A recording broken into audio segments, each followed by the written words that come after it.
Welcome to my channel. I'm Sarah, I'm a psychotherapist and author of the book I Can't Stop Eating. This video is for you if you are somebody who knows what it's like to feel bottomless around food.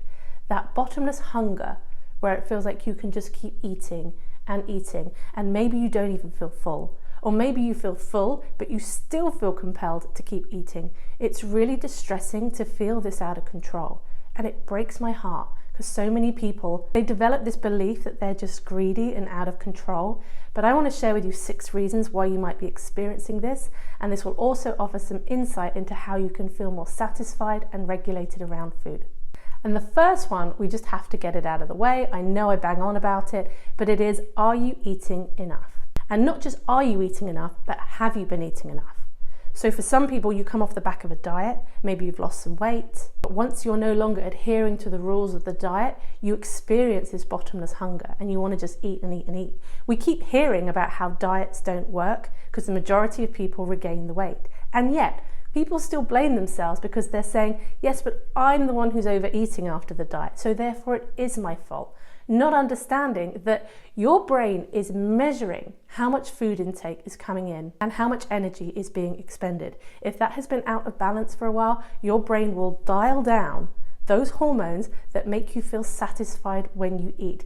It is driving you to eat more. And I know we think we should be stronger than our biology, but the reality is we have these bodies and a very, very powerful primal brain that can influence our behavior.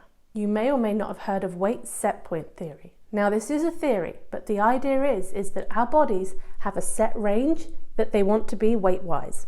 And if we drive our weight below that, our bodies will drive us to eat more to get us back into that weight set point. The theory goes that yo-yo dieting means that your set point gets set higher than it would have normally. So you might be thinking that actually you're aiming for something that you believe is a healthy weight for you. Or maybe you're judging what your weight should be according to a BMI chart, when your weight set point could be higher, and each time you try and drive your weight down lower, you trigger that compulsive eating. The second reason for really struggling to feel your fullness is because we're disconnected.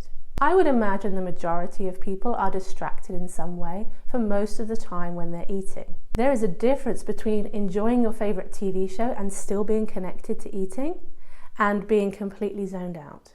We have minds that can be very good at detaching from our body's signals. Our minds can travel into the future, into the past. And another reason for disconnection is if you are feeling conflicted about what you're eating, then often we want to disconnect, we want to shut off because we don't want to have to sit there eating and listening to our voice tell us why we shouldn't be eating this. So we switch off from our thinking and we switch off from our sensations. That combination will make it very hard to feel your fullness. The third reason I want to share bounces off the back of this. And the third reason that you might be struggling to feel full or you have that bottomless hunger is guilt. We have our thoughts and we have our emotions. So if we think of guilt as an emotion which has accompanying thoughts, the feeling of guilt, it's a heavy one. It feels like you are carrying a weight. We call it a burden. We say the burden of guilt.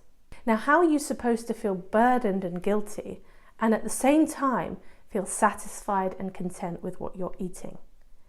Those two aren't very compatible. It's really difficult to feel satisfied at the same time as feeling guilty. You can if it's just a little bit of guilt. Many people I meet, they have so much guilt around what they're eating. They feel terrible about their eating behaviors.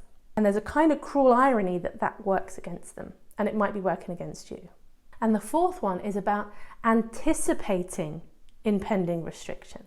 So maybe you're somebody who never gets around to dieting, but you're always planning on overhauling your eating, cutting out certain foods, eating only what you consider to be healthy foods. And here's the thing, our primal brains are always eavesdropping on our thoughts, what we are thinking about our environment and what we are planning. You have had the experience of thinking about something that's not actually happening and your body reacts as if it has. Maybe it feels anxious or it feels worried. Well, biology itself can anticipate. And if you're planning tomorrow, you're always saying tomorrow, I'm going to change the way I eat, I'm going to cut this out, I'm going to be more restrictive or more controlled or whatever it might be. What happens between now and then Now and then your brain is going like, right, we have to eat all the foods we can. You can keep going and going. Any sense of satisfaction is far away because your brain is saying you need to eat all these foods now while you can. In the intuitive eating world, we call this Last Supper eating, because it really does feel like the Last Supper, the last time you're going to eat these foods. So you end up eating even more than you would have if you were not planning to restrict, or planning to cut back, or however you're speaking to yourself about it. And the fifth reason why you might experience that bottomless feeling around food is because you are using food to change your state. You're using food for a function or a reason that is completely independent of hunger. So this could be if you're experiencing depression, you're using food to give yourself a boost. Or if you're experiencing anxiety, you're using food to calm you down. Therefore, whenever it feels like you can stop, that is not going to be about whether you're full or not. It's going to be about whether the food has performed the function you needed it to. And this is a tough one because in these situations, it's not really food that is the problem. It might become a problem, but the problem is underneath that. Food has become a symptom of a deeper problem, in which case you can get very distracted in trying to fix the food when actually the function that the food is performing, it's about looking underneath that and doing the work there, which could be about trying to manage your depression, trying to cope with your anxiety, finding other ways to address those problems are probably going to be necessary in order for food to not always be the go-to in those situations. And the sixth one, and I've done this one last for a reason, and I also want to stress the importance of approaching this in a gentle way. It could be that you're not eating enough protein and fiber. The most satisfying combination of foods that we can eat all together is carbohydrate, protein, fat, and fiber all at once, because that is a very satiating combination.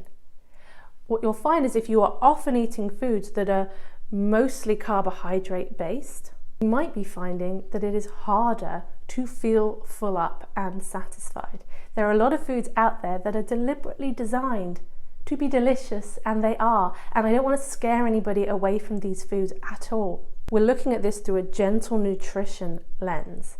So this is about adding things in, not getting frightened and trying to cut foods out, because we are looking at how to feel your fullness, how to feel more satisfied, and then hoping that that has a moderating effect on your food intake, rather than saying to yourself, oh gosh, that means I have to stop eating these kinds of foods, and then getting in a battle with yourself about it. These 6 reasons are not the only reasons. This may not be the only things going on for you. There are 3 more honourable mentions, but I'm going to pop them in the comments below because they are more physiological, and there are people out there more qualified than I am to talk about them. If you found this video helpful, you may also want to check out this one, where I really focus on increasing that sense of satisfaction around food. Anyway, thank you for watching, and I will see you on the next video.